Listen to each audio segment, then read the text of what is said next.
எதுவும் பயமில்லை. ஆனால் வீட்டில் உள்ள காக்ரோச் மட்டும் லெவல் பெரிய பாஸ்.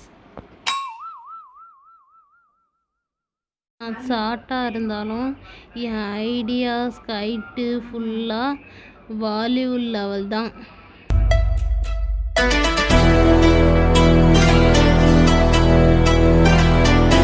நீ எனக்கு சாக்லேட் கொடுக்கல, அதனால தான் நான் உன் ஃப்ரெண்ட்ஷிப்பை அன்சப்ஸ்கிரைப் பண்ணிட்டேன்.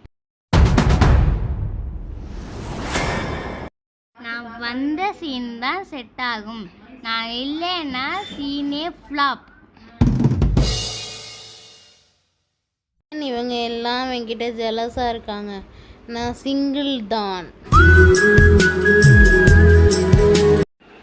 நீ முந்தனை மாதிரி எனக்கு தேவையில்லாத டைமில் தான்